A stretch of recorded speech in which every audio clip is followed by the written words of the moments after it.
So I want to welcome everybody in the audience to our combustion webinar for today. Today's guest speaker is Simone Hochgreb, a professor of engineering at the University of Cambridge. Her research revolves around understanding the processes of combustion and reacting flows, in particular with respect to internal combustion engines, gas turbines, and furnaces. Her work's well known in the community and really needs no introduction, but she's very famous for laser diagnostics, autoignition, sprays, soot formation, a wide range of applications. And today she's going to give a presentation on creative uses of optical diagnostics, I assume in combustion. So yeah, I'll give the floor over to you in just a moment. I'd remind the audience that if you have any questions, just please put them in the chat window at the bottom of the screen, and I'll read out as many as I can as time allows at the end of the talk. So with that, I'll turn the floor over to you, Simone, and look forward to your talk. That's great. Thanks very much for inviting me. Obviously, great series of talks there and good resource for the students. So thanks very much for giving a little space here for our work. I'm Simone Hochgreb, as was introduced, and we work here at the Department of Engineering on a whole variety of reactive flows. Today, I'll be talking about a few of the topics here where we're always trying to do more with less. So take something that's used for one purpose and try to use it for creative applications, let's say, to try to answer more questions. And I'll give you a few examples of that, and obviously be very happy to answer questions as we go towards the end.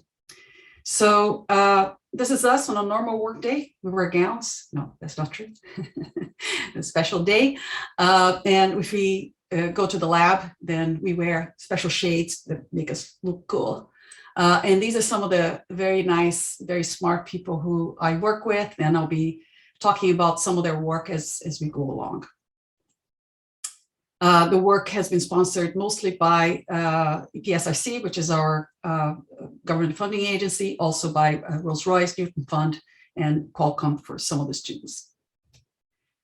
So three topics that I'll be talking about. One of them is reconstruction of 3D surfaces from 2D imaging of me-scatter. I'll be talking about using the same type of laser as PIV for doing furnace Raman measurements, as well as temperature fluctuation measurements. And then I will talk about the effect of droplets on the reaction rate of laminar flames, again, using relatively simple diagnostics. So let's start with the first one, which is a paper by Yutao Zhang and Lee Weller, which has been accepted to the symposium. So you'll be hearing a little bit more about that. As we may know, flames typically are can be considered as 3D isosurfaces. For example, if you pick a relatively arbitrarily high temperature surface of a flame, you can reconstruct that, and that's often how it's done in DNS, which is what's shown here on your left. This is a paper by Marcus Klein and Milan Chakraborty, where you can see if you take the iso surface of progressive reaction, it can be temperature, it can be a sum of different isoscalars and so on, to show where the progressive reaction is. And one of the things that in turbulent combustion typically you want to know is how to characterize the total reaction rate, which often is related to how much surface you have in a turbulent flame. That's the main mechanism by which you increase typically the reaction rate. And things are not entirely straightforward, especially as the turbulence increases. But typically we want to connect how much total reaction rate there is per unit, let's say, reaction rate of the surface. So in theory, if you had a flamelet type situation, then if you have a certain amount of burning per unit area, and if you know how much area you have in 3D, then you would have exactly the total amount of combustion that you have. And this number here would then be equal to 1.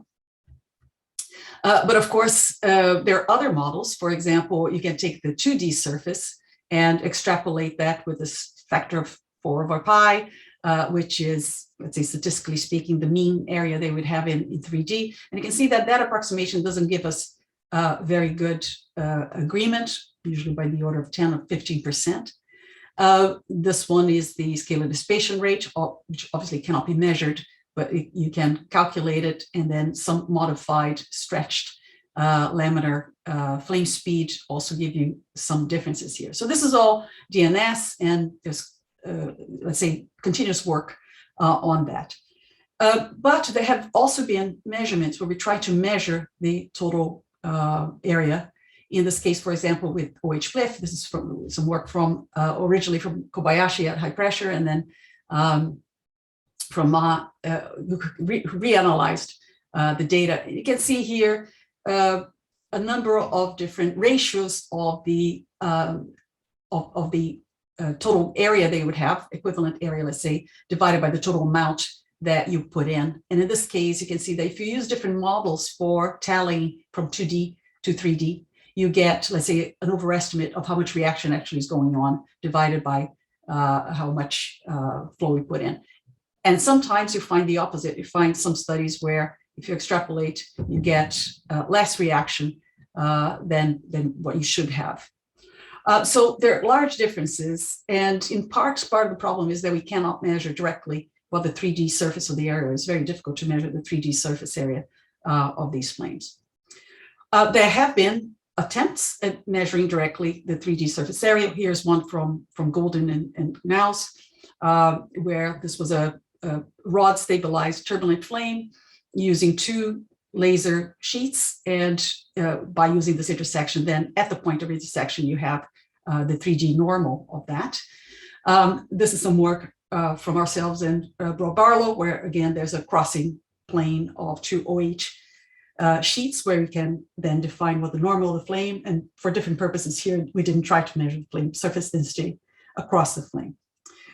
What some of the DNS work has said, for example, in this case from Vinant and people in Rouen, in the case of a Bunsen flame here you have a DNS calculation of this Bunsen flame, and here you have the isotropic model, and you can see that that does not approximate the behavior, statistical behavior of the angle very well. What did seem to work well in this particular case, you can see here the 3D actual DNS in solid lines. You have the 2D in dotted lines here, and then some of the corrections that one could make. For example, this one, which is the isotropic, are the high, these triangles on top here.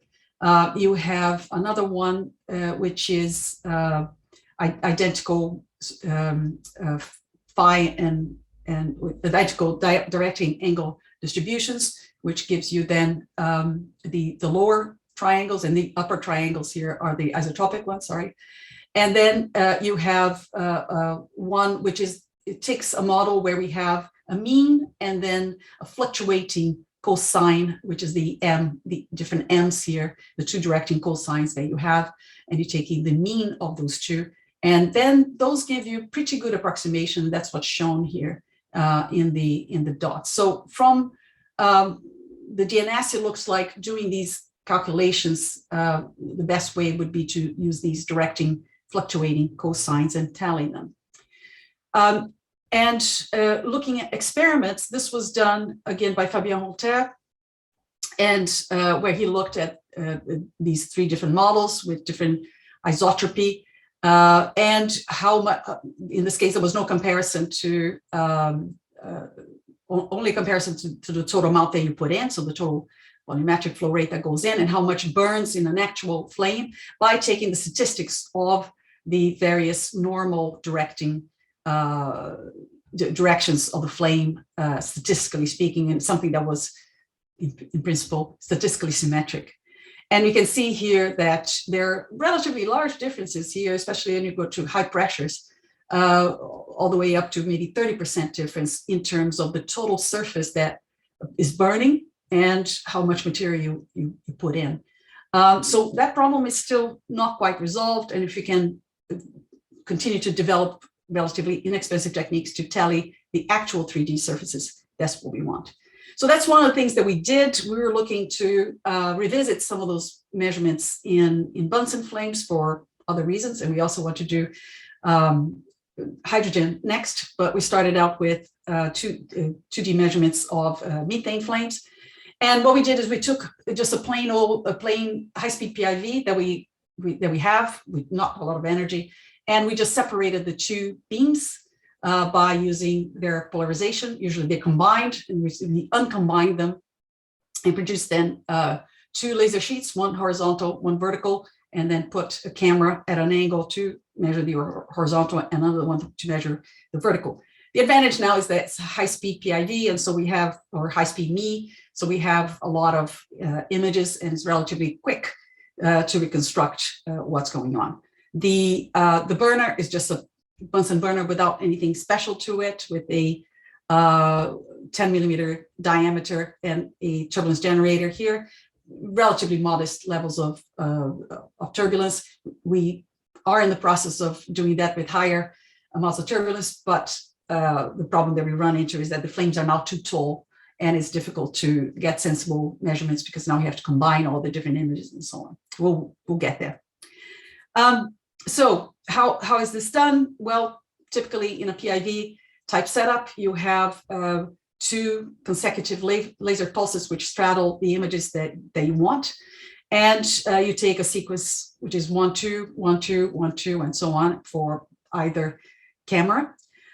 So what we're doing now is we take that 1, 2, 1, 2, but we use the camera V1, which will be measuring obviously these 2 pulses that are shown here. And I only want one of them. And I take the vertical one, which will be this last one here.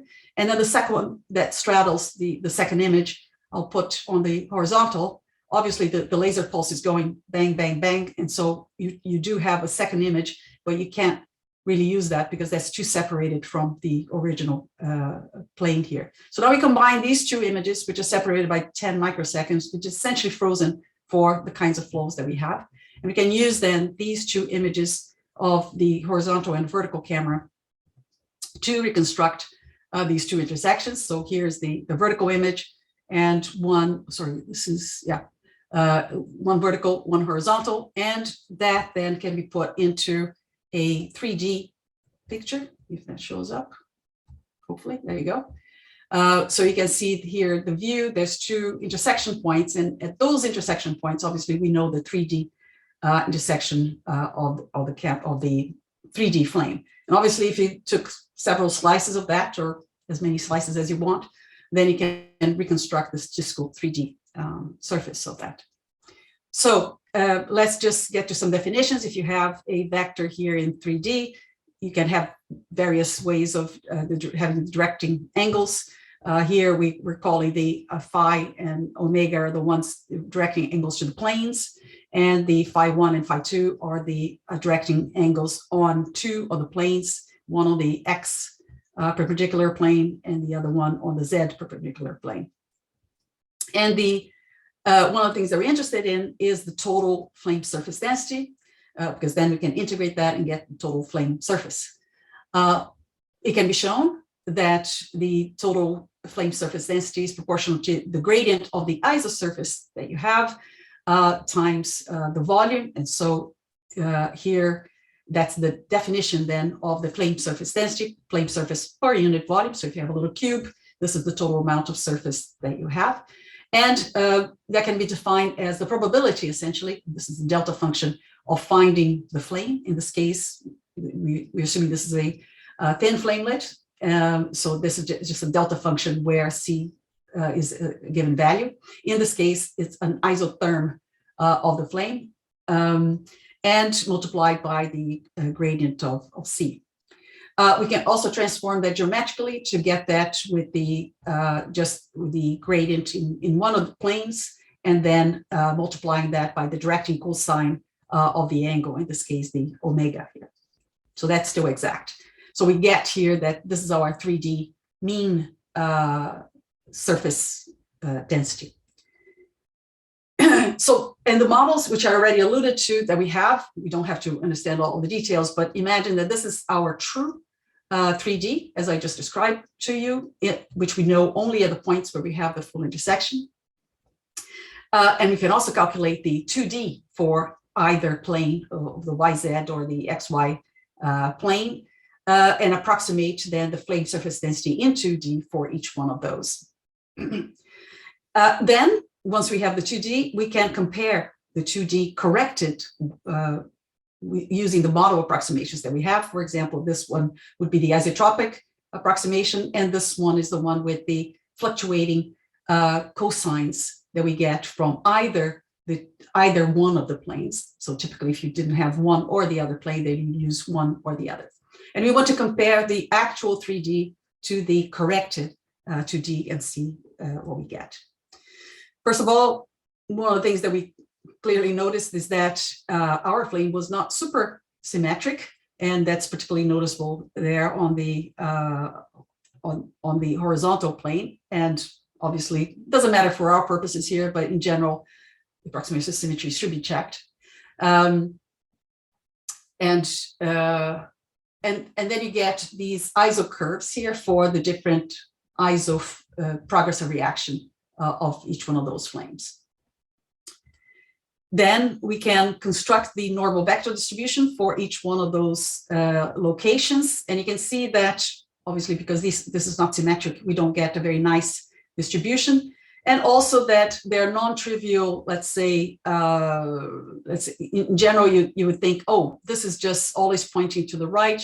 This vector is always pointing to the left, but there are significant deviations of it, and occasionally cross into something where this is completely turned around and you have vectors pointing, let's say, into the opposite direction than on the mean you expect. So that's something to take care of. And finally, we get a comparison with the various other models. As in the DNS, we find that this is not a great comparison for the isotropic model. And therefore, we have to actually tally, the functions of the how the actual PDF of the angles behave so that we can reconstruct the 3D flame. And then finally, here we have the flame surface density for one of the sides. Obviously, it's asymmetric and normalized here by the laminar flame thickness. And we can see that this is the 2D picture, and this is the solid ones here are the in 3D. The top two figures are at the higher level, and the bottom two are the lower level. And you can see how, even with the correction, you don't quite get to the 3D behavior that we get. I think there's one lucky model here, which is not the usual one that's recommended, that in this particular case seems to get to the right value in this particular case. But the important thing is, because there are these differences, when you integrate that across the flame brush, we see that there are significant deviations of the mean values of the flame surface density relative to what the 2D would be for each one of those methods, of the order of 15 to 30%, which is of the order of the discrepancies typically that we find, and it's in the right direction, where you find that there's not enough area typically. And so we think that possibly this is related to what people talk about, there's missing area when you take 2D images and you try to extrapolate that. It doesn't quite get to the value that you need. So hopefully this technique now can be used in other experiments. It's not very onerous to use. In a couple of days you can set it up, and hopefully we'll map out the whole flame with using these 3D techniques and try to close the balance in these turbulent flames. Okay, so here we have this high-speed green laser. What else can we do with it? That was part of the question here. There were lots of other applications that we had in the lab. One of them is something called entropy spots, which is relevant in a variety of different devices, particularly in gas turbines. And that came to my attention when we had a high-pressure series of experiments that we did, where we were trying to force the flame at a particular frequency to get a response at that particular frequency. And what we found is, no matter what we did, the rig itself had a response which was merrily doing its own thing, regardless of what we did with the siren. There was a response with the siren, but that was overlaid on top of something that was already happening. And it took us quite a long time to understand what was happening to the system. And one of our colleagues did a simulation, which hopefully will show, but I guess I have to change the pointer to something else. Excuse me.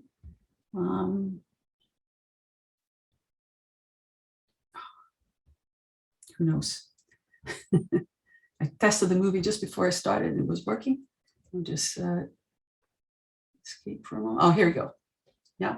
So what's happening here, this is a CFD simulation of this process of having a hotspot convected through a nozzle.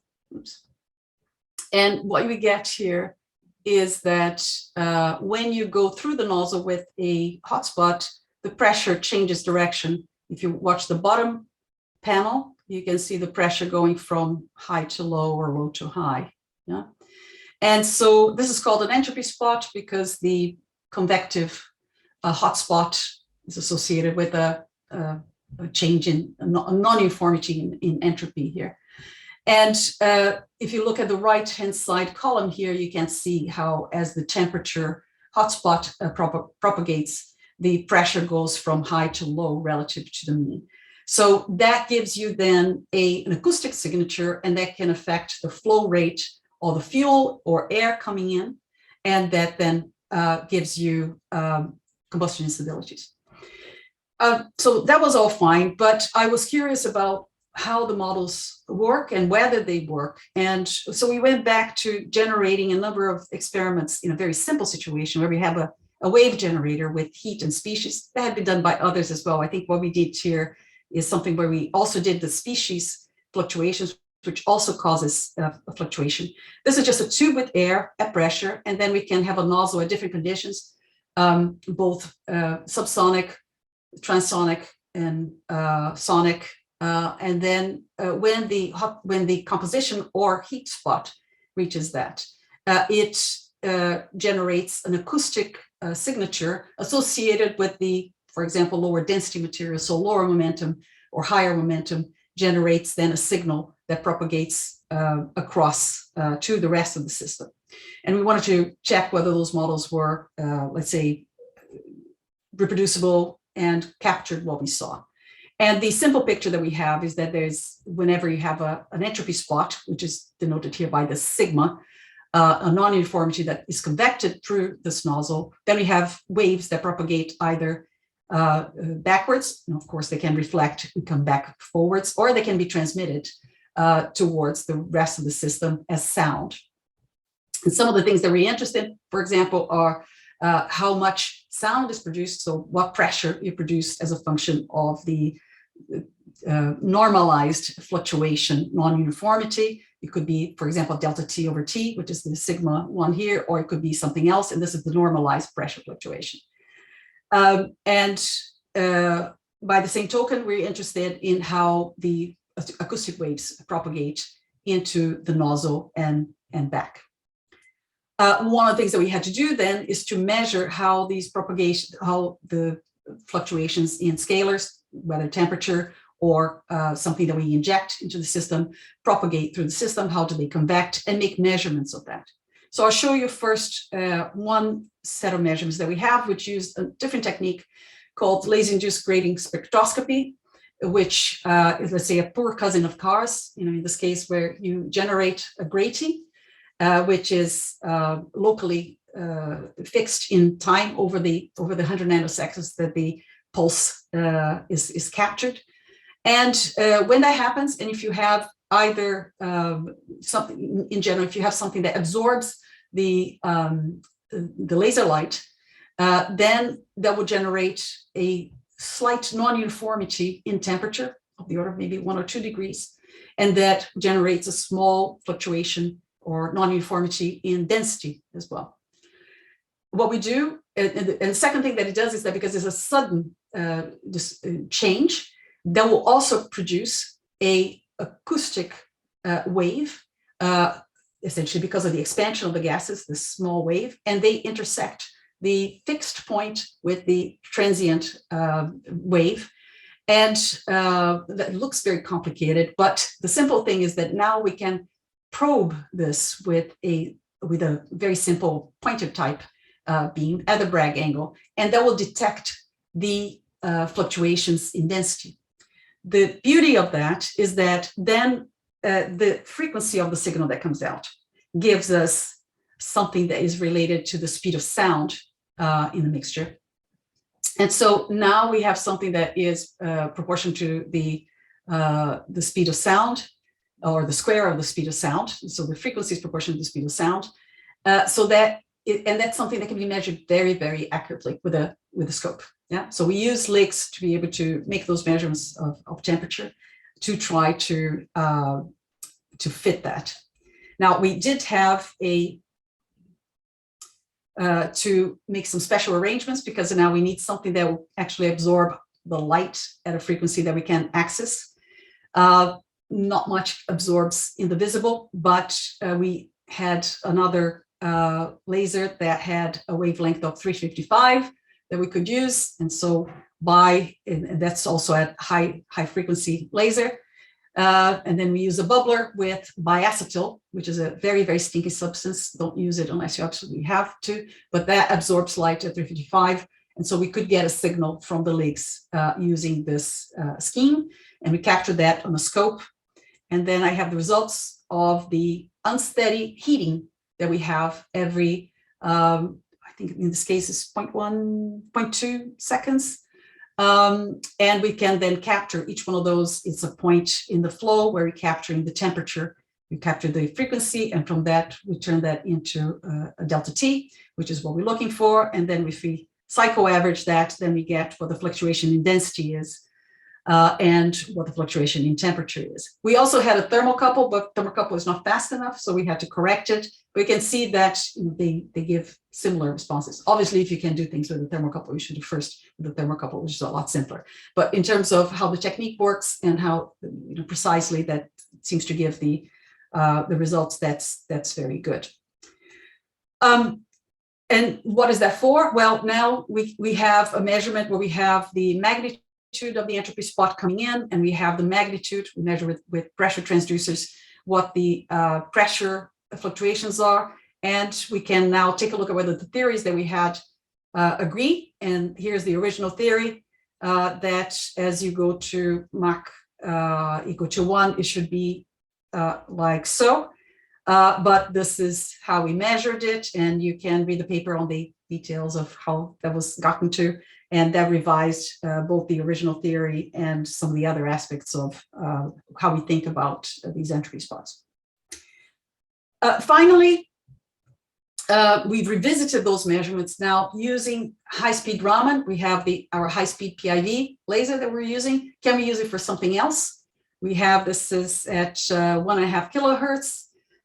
Can we do Raman? Well, this puts out only 20 millijoules per pulse, so it doesn't look like it's going to be possible because it's too little energy for Raman. But we can do two things. In this case, we have the laser. It goes into probing the flow here.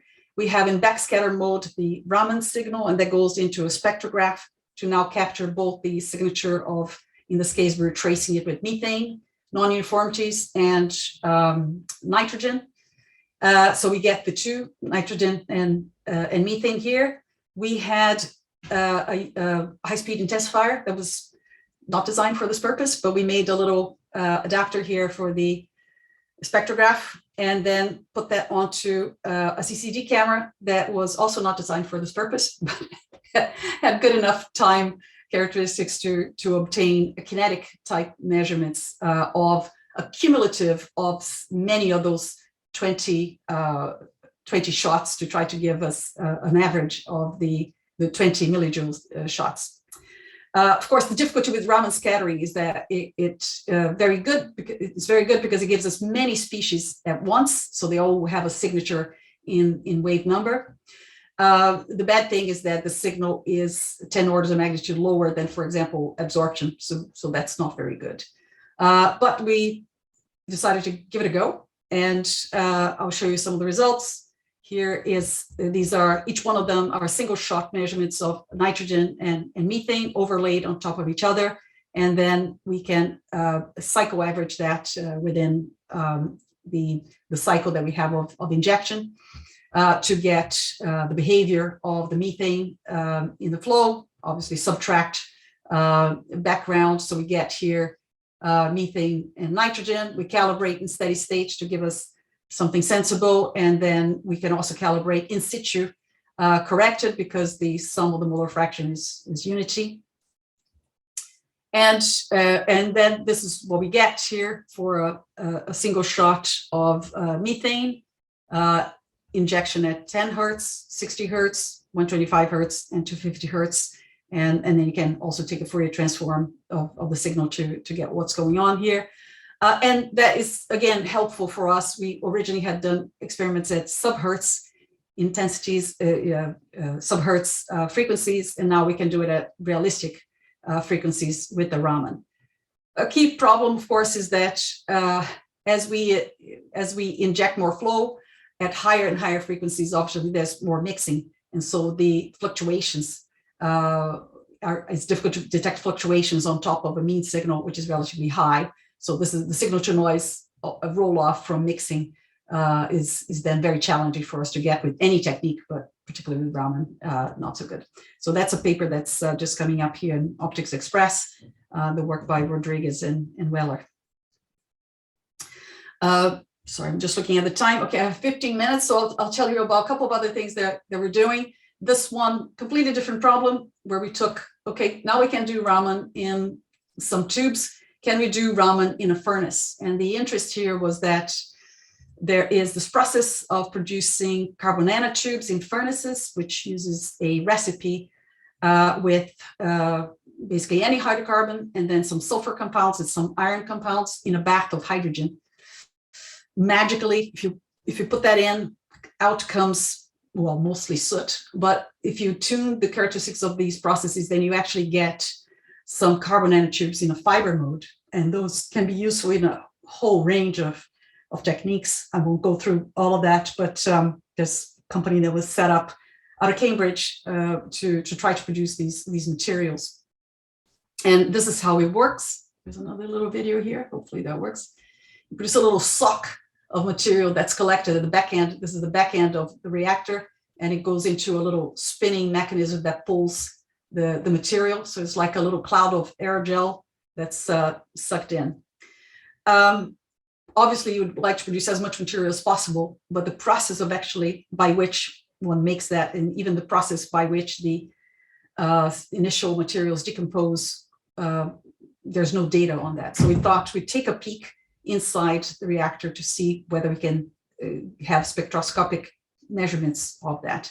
All that exists are input-output type information. And for example, on process yield, if you put a certain amount in, how much do you get out as carbon nanotubes? You can get some numbers here, which are not very promising. So the order of 1% is good in terms of total carbon. I think the company now has gotten up to about 20% conversion efficiency. There's a magic formula here of what works. So the bands where we actually get the aerogel are the colored bands here. So you have certain ratios of iron to carbon and certain ratios of sulfur to iron that have to exist in order for these aerogels to form.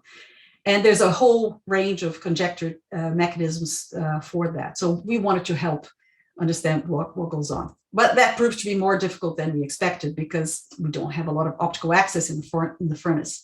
So we had to modify the furnace and made a special tube with a couple of arms here where we can bring in the laser light, very much the same process as I just described, where we have this high frequency laser with relatively low energy. But the good thing is that now it doesn't puncture the tube or the optics. We have particles being formed here, so it's a terrible environment for doing any optical diagnostics. So we had to put a little purging flow on these arms here to keep the windows clean. And then we put our precursors into the furnace, and off we try to get some of the measurements using, again, same technique where we have Raman capture in backscatter mode into a spectrometer, intensifier, and then the MCCD. Again, we're fighting both the Rayleigh signal from the laser, separating that into the Raman signal, which is what we want. This is hot, so there's a lot of background, and there's also fluorescence from both the quartz tube and other sources. So very difficult environment to work. Nonetheless, after a lot of fixes, for example, by purging the windows to keep clean, now we have a gas column at different temperature, which can also emit Raman. So we use nitrogen in the purging so that we can separate from the hydrogen in the middle. So that seems to work out okay. The reason why we need that T is obvious here. When we try to use just the tube, we end up getting a lot of very hot spots where you get this thiophene breakdown and then lose the optical access to that. So the other problem that we created now is that because we have purging from these long arms and now we have nitrogen, now the hydrogen goes up the opposite way. So we have to do some CFD analysis to make sure that that would be okay and not affect the process that we have. And finally, we have here measurements of Raman inside the tube.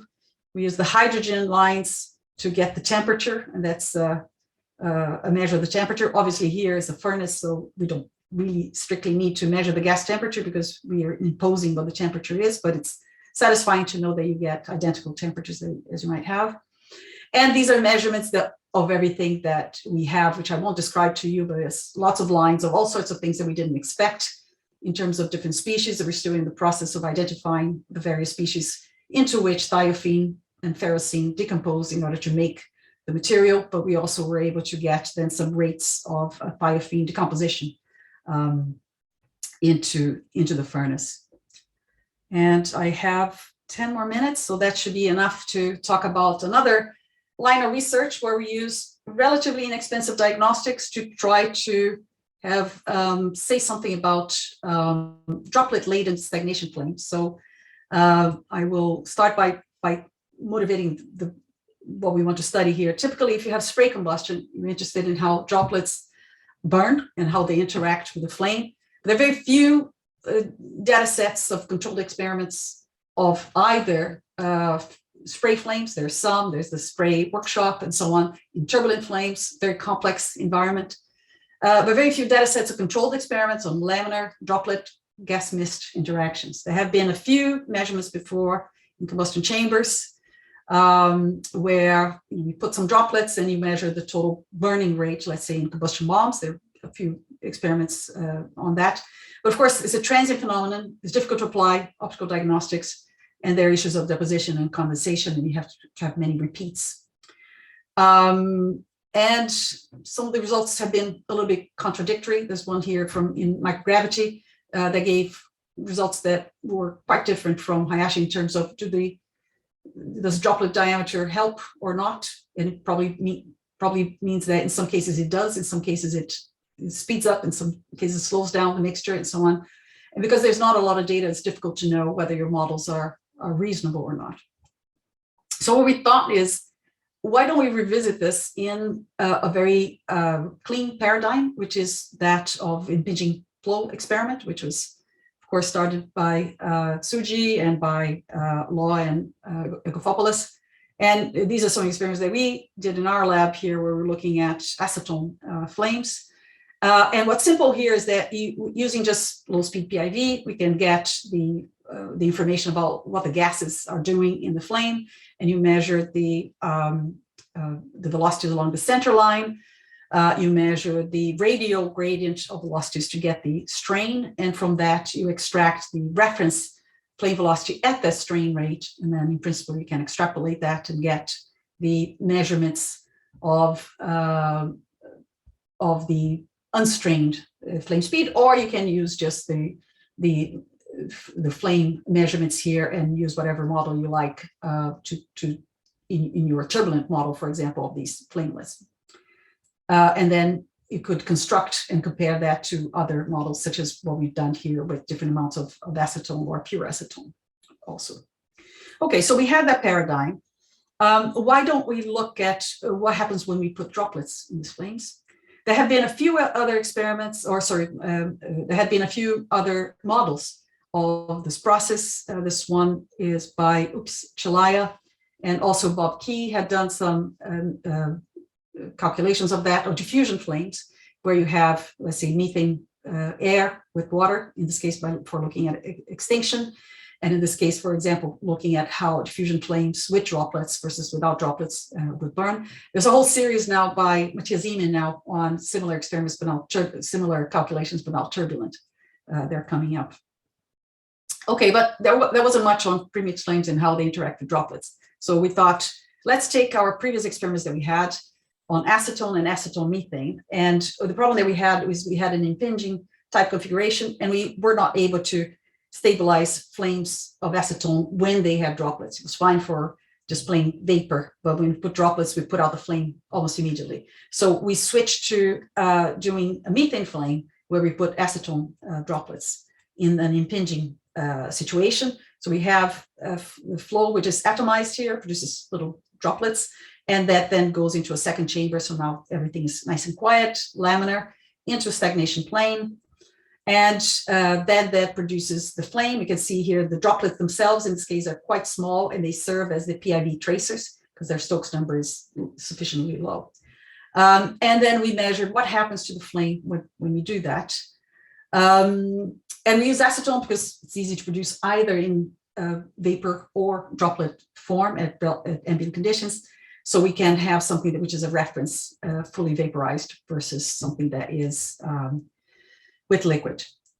Second challenge, it's difficult to measure how many droplets you have. So we use PDPA, of course, but in this case, our droplets were tiny, and therefore we miss a good part of the distribution depending on how we're running the injector. So in some cases, we didn't get the full distribution, and we had to make a correction.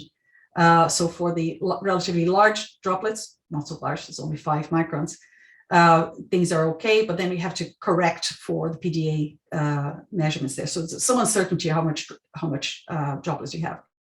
And the way we get the total vapor versus liquid is we know how much we injected, we know how much we measure in terms of the droplets. By taking the difference, we have how much vapor we expect to get. We noticed also that the flames had very different characteristics. So if you have just a gas flame here that is just, let's say, nice and blue, and then it gets quite different, as you go with more droplets here. And you still don't know exactly what's going on. Suspicion is that flame is cooler, and that's producing CO star, for example, not soot, because that doesn't show up in LII or when we clean the surfaces. So it must be one of the other species. So we're about to do some tests on that to try to understand it. Okay, how does that compare with gas? So if we take here the reference gas phase, which is in red, and we have the ones with droplets, we can see that on the lean side, we get that the reference flame speed goes down. And it seems that that's a combination of cooling, a cooling effect, because now you're evaporating the droplets, as well as a leaning out, because not everything's in gas phase. So now the nominal concentration may not be exactly what you have. As you go richer and richer, you start going in the opposite direction. Here you can see that 1.3. We see that this is the gas phase, and this is with droplets, which is higher. Again, we haven't gotten to the absolute bottom of that. Notice that the slope with strain also changes, so there's a different behavior. One of the conjectures, which needs to be completely confirmed, is that two things are happening. One of them is that you're richer than normal, because now if you're richer than normal, then your flame should be closer to stoichiometric, and therefore a little bit faster. Yeah, so not having everything vaporized would lead you to go a little bit faster. So you're stoichiometric in the gas phase rather than the nominal 1.3. And the second effect, of course, is that of cooling. You still have to vaporize the droplets that will lower the temperature, and those two effects counteract each other. So we end up with a situation that's still higher, but it could be neither here nor there. We did do some simulations of the flame with droplets. And you can see here, this is the gas phase with the experiments that we have, which is the blue one. The cloud of points are the measurements that we had with the 1 and 4.7 droplet data. And these are monodisperse simulations with droplets here using COSY-Lab, which was specially modified for us by Bernd Rugg. And you can see that it does give about the right behavior in these two situations here, where you're still relatively lean. But when you go to rich, we're completely off.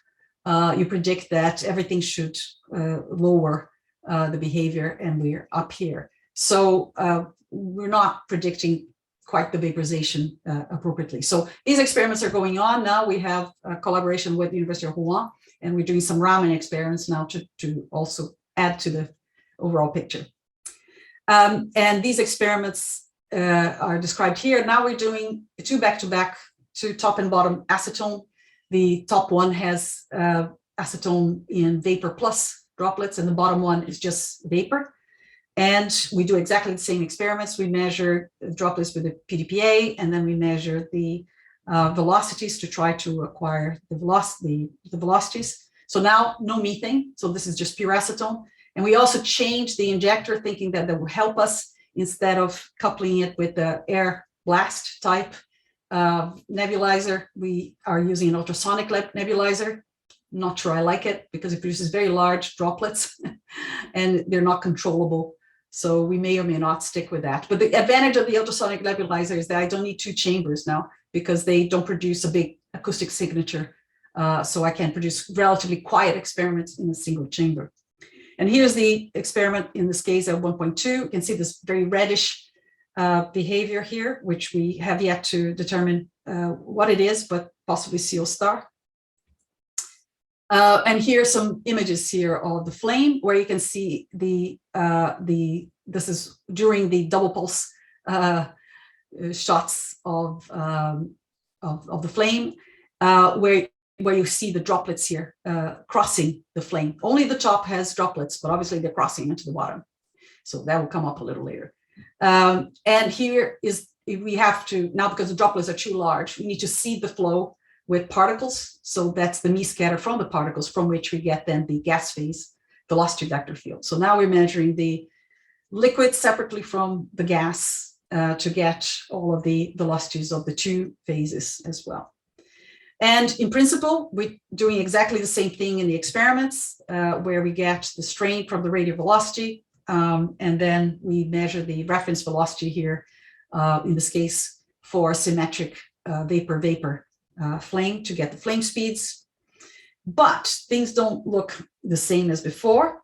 In the case of lean flames, we have, I'll just walk you through here. This is the vapor-vapor. So that's just the top and bottom are vapor, and we get something that agrees reasonably well with the model here, which is the solid line.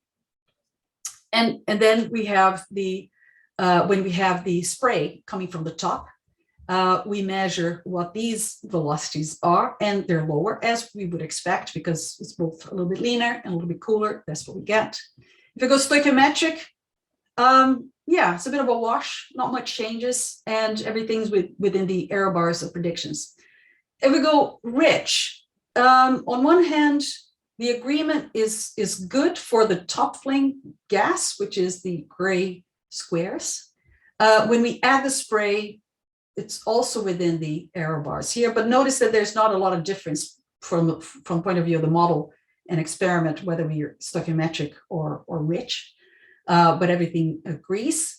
But the surprising thing is that now I have these very low velocities here for the bottom flame, which should have been unaffected because I only have vapor there. Well, this is where the fact that you have droplets crossing the flame now will vary. So we went back and took a look at the images there on the liquid fraction. You can see that when it's lean, you have a little bit less droplets, and not many of them are crossing. As you go rich, now you start finding a lot of droplets which are crossing the stagnation flame and into the other side. And if we take the total measured fraction, which is in the liquid phase, as you go rich, essentially you're spraying more liquid and you start going to higher and higher fractions of the flow of acetone being liquid, so up to 20% at 1.4 here. And the effective equivalence ratio, meaning the fuel that's only in the gas phase, now reaches a saturation point. So I go to stoichiometric and don't change, which seems to be why the flame speed is not changing very much. Okay, and I think illuminating is if you take a mean velocity profile here of the gas phase in the first mode, which is, sorry, the gas only, which is very symmetric, which is acetone vapor on both sides, then everything is symmetric and you get a certain flame speed and so on. If you go to wet spray, now you have a lowering of the velocity here and lowering of the overall gas phase velocity on this side. But on the bottom side, now things are quite strange, because I have now, even though I didn't put any spray, the flame peak velocity doesn't go to the high values that I have. So obviously this is a sign that from continuity, your density now is a little higher, which means your velocity is a little lower. And so the droplet seems to be crossing. Is this possible? Yeah. So here I have a lower peak velocity, which now we recognize is actually something that we have extra information, and we're starting to mine that. And if we look at the droplet counts here, you have droplet, which are the triangles here. Obviously they vaporize here, but the diameter doesn't change very much, because the large droplets are still crossing the flame, and their velocity also doesn't change very much. So these are crossing the flow. We didn't measure on the other side of the flame, sadly, but I bet that these are still coming down here. So we did a calculation of, if I took a droplet of a given diameter with this velocity, will it cross the flame, will it vaporize, and will it cool the product gas here? And that's what's shown in this plot here, where I have the position of the droplet in a Cantera simulation, and its diameter as a function of its position. And you can see that, yes, the droplets would vaporize regardless of the size, and the larger they are, the more they would cross into the other flame zone. But eventually they'll vaporize and be pushed back into the stagnation point. And so that means that this region is being cooled by the presence of the droplets from the other side. Okay, I think I got to the end of my talk. Hopefully still enough time for people to ask questions. Sorry for going over the 45 minutes. So I'm open to questions now. Thank you. Okay, so yes, we do actually have a number of good questions from the audience, and I'll just start them in the order that they are received. And so the first one is one of my own.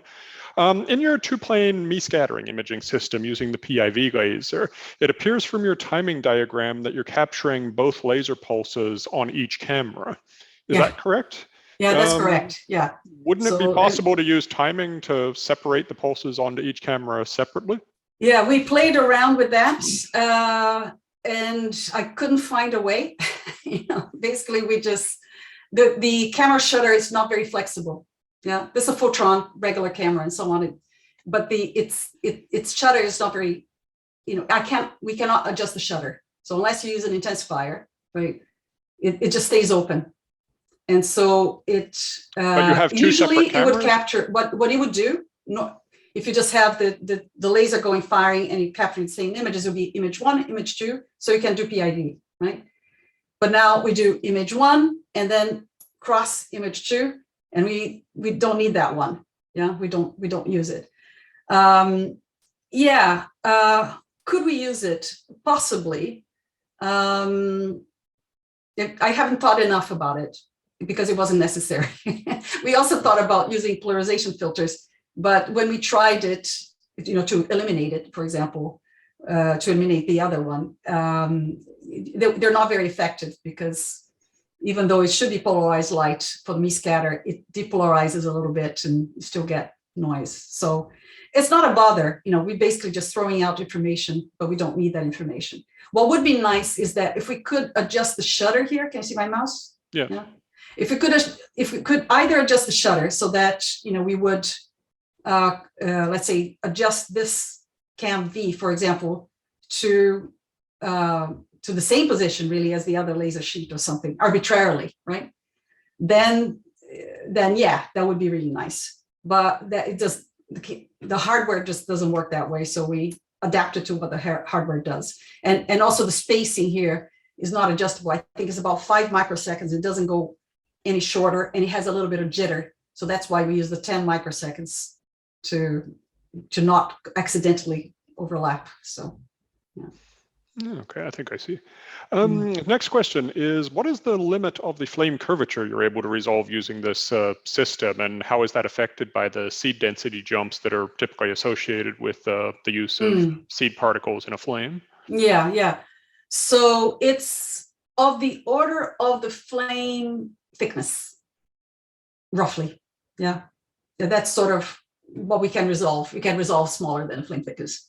It's a little bit bigger. Let's see. I think if we did some, I think there's a paper in Experiments in Fluids that just came out where we analyzed some OH versus me to see what the resolution is. And I think with the signal to noise ratio that we had for OH, which was not very good because this was for equivalent to high speed, so signal to about 5 and so on, they both resolve at about of the order of the flame thickness, so about 500 microns.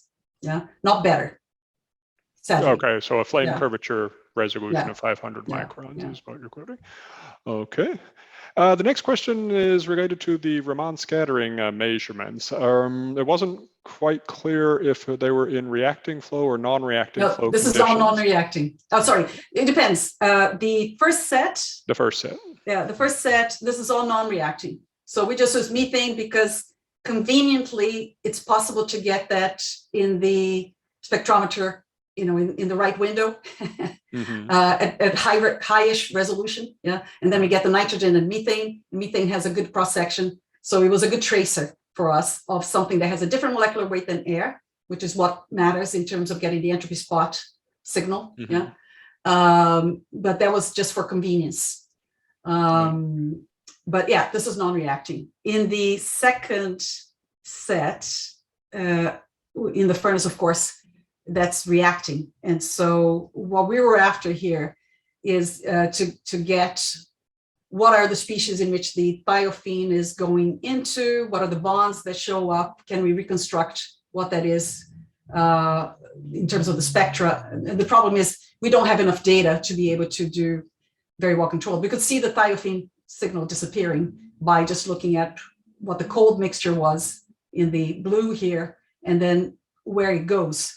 And then we had to guess, what are these things that are showing up? And the work is not done there. And one of the things that we've seen is that the quartz is being etched because we get silicon hydrogen bonds there that don't have anything to do with the process that we're looking at. On the other hand, we also know that these processes don't work in the walls matter, the material that you use matter. So it works with alumina, it works with quartz. It doesn't work with anything metallic, and it doesn't work with mullite. Yeah? So it's probably the contamination of the different metals there catalyzes something. So grant ended, if somebody gives me more money, we'll go back there and try to find out some more. But it was a first attempt at trying to do this in a furnace, show that it's possible, but it's actually quite hard to interpret it. Yeah. And with the Raman measurements, you're using a high-speed laser, which typically don't have the greatest focusing capability. What was the spatial resolution of your Raman measurement? Yeah. So, and also in the backscatter mode that we're doing that was not an issue. Yeah. So the reason why we're using that is that for doing proper Raman measurements and so on with high intensity lasers, either we need to stretch the pulse, but also even if you stretch the pulse, it's quite hard to stretch it enough so they don't burn your windows. Yeah. With the high-speed laser, we only have 20 millijoules coming at a time, and then we add up the images. Yeah. So we get something that is sensible. Yeah. So we're delivering tiny bits of energy. We get the Raman. We accumulate. With the camera, we can do an accumulation mode, so we don't have a lot of shock noise. So it's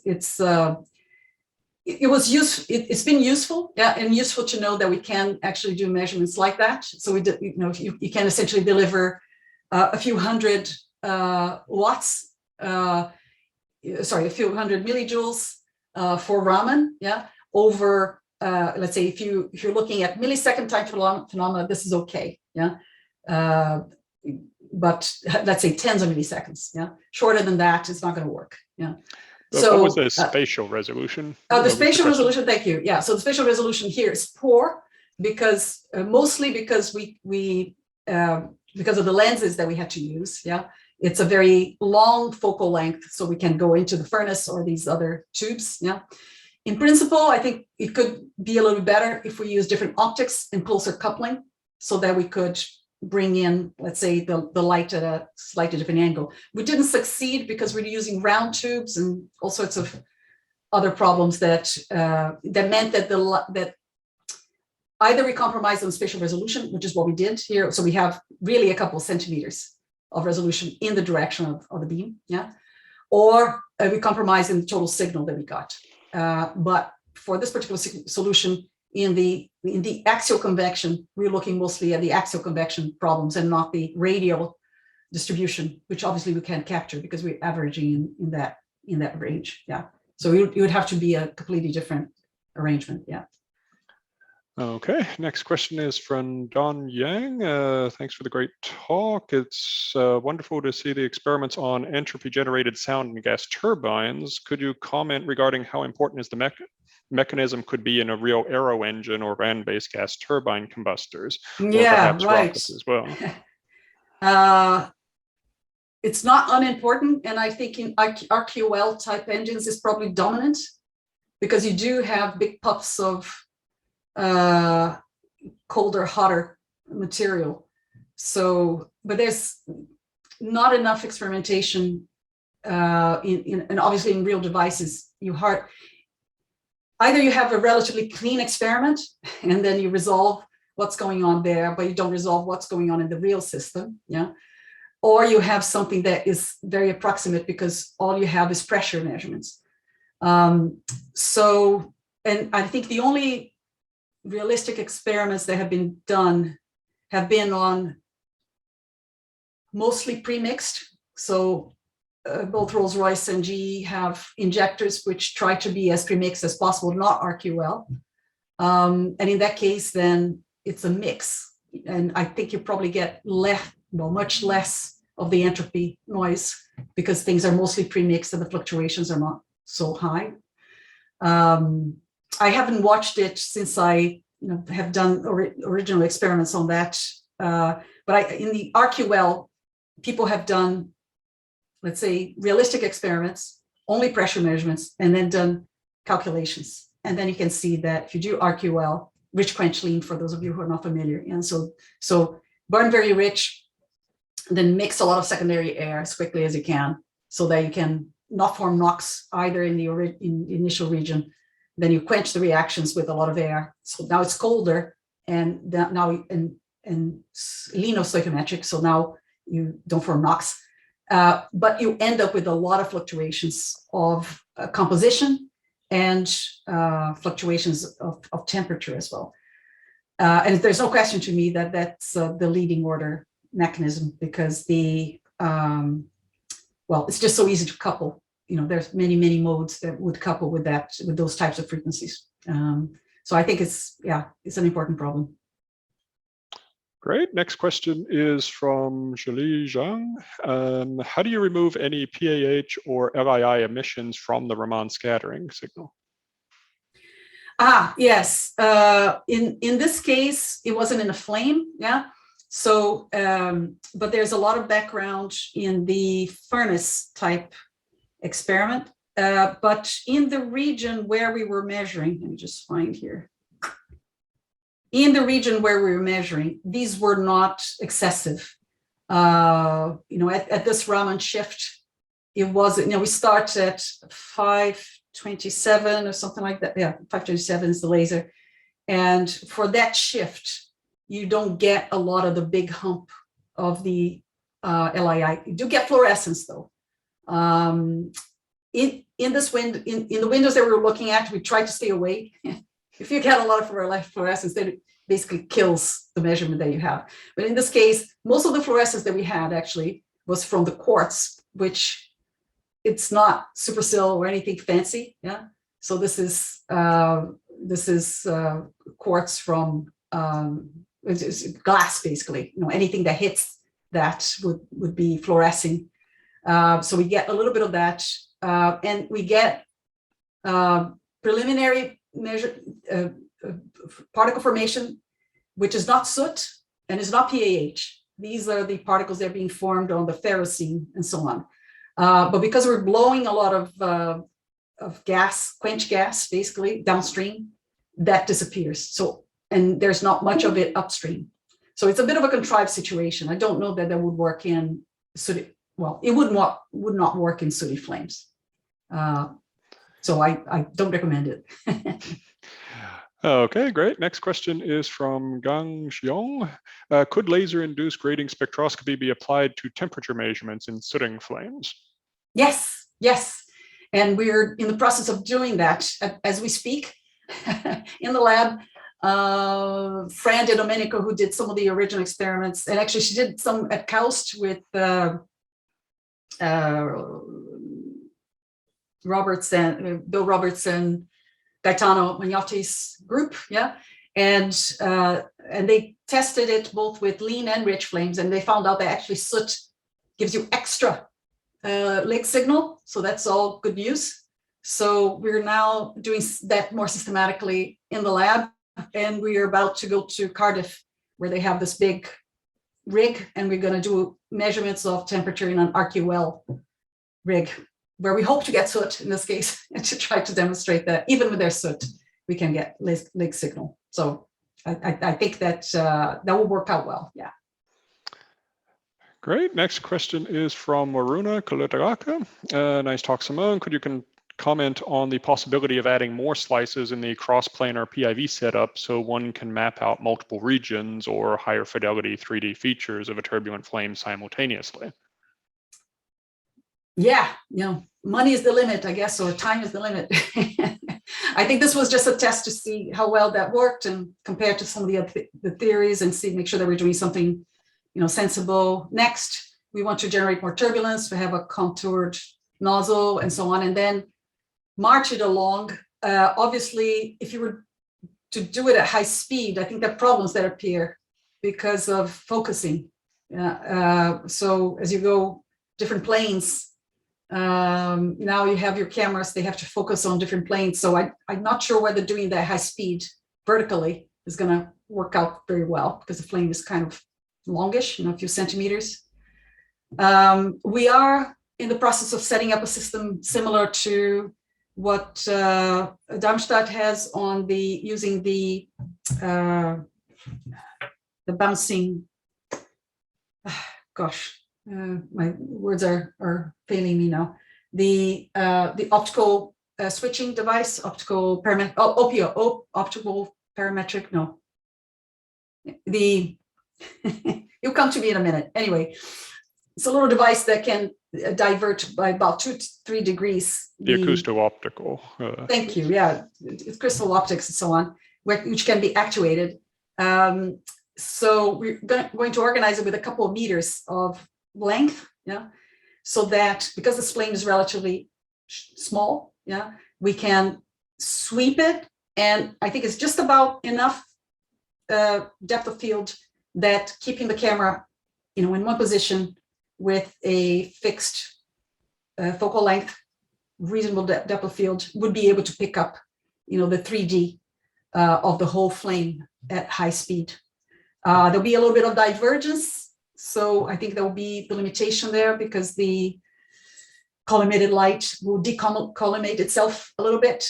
So your sheet won't be so thin. So that could be one of the issues. And the focal length will be the other issue. But I'm hopeful that that's going to work out. So now we want to, our limitation here is that we're doing it, slice by slice.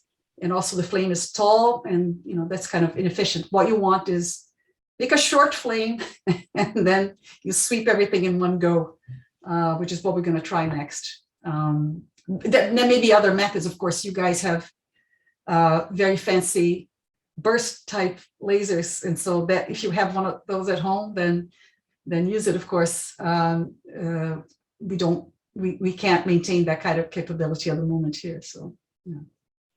Right. Now we're down to the last 2 questions, so we'll get through them quickly. The next question is, in your impinging jet spray flames, wall temperature, how do you characterize the wall temperature and heat loss to the wall in particular? Yeah. So I think that is not on the latest paper, but we did do that in a series of previous papers where we did characterize the temperature using both phosphorescence and wall temperature. And for for all the conditions that we have where the flame is not close, really close to the wall, yeah, it's still a little bit offset, yeah, that's essentially adiabatic, so that's okay. But that would be a concern if you have the flame really coming up. You know, I think you want to maintain, I don't know, 10 flame thicknesses or something like that away from the wall, and then it's essentially adiabatic, yeah. Okay, and the final question is again from Julie Zhang. It seems a good platform for laser diagnostics. Could you please comment on the possible applications of adding acetone into the methane flame? I believe this is on the opposed jet burner, but if not. Yeah, I mean, the only reason why we did that was expediency. I wanted to test something with droplets, and you know, and we already had made. Originally, we had made measurements of methane and acetone because acetone fluoresces, and you know, everybody has really a question: how does that affect the flame? And I think we showed that on the lean side, it doesn't really affect very much. On the rich side, a little bit. Yeah, so it's a good tracer for methane, for the kinds of experiments that one usually does. Sorry, that's here somewhere. Yeah. So you can see here, you know, on the lean side, rich side, slight differences depending on whether you go from 0 to 20% acetone, which is typically the level that you might use for tracing. Yeah. So unless you're doing very specific microscopic experiments where you're looking at, you know, differential diffusion and so on, for most type turbulent experiment, that's a reasonable thing to do. But of course, if you look at in detail, and other people have done that, so we don't have to do it, you know, in looking at the rate of disappearance of the acetone relative to the methane and so on, yeah, they go at different rates. So they will be offset by something of the order of, say, 1/10 of the thermal length of the flame, which is acceptable in many cases, but depending on what experiment you're doing, you may not be. So. Okay, great. So that answers all the questions from the audience. So we'll close out the seminar here. If people would like to turn on their cameras, we can thank the speaker and say goodbye for today.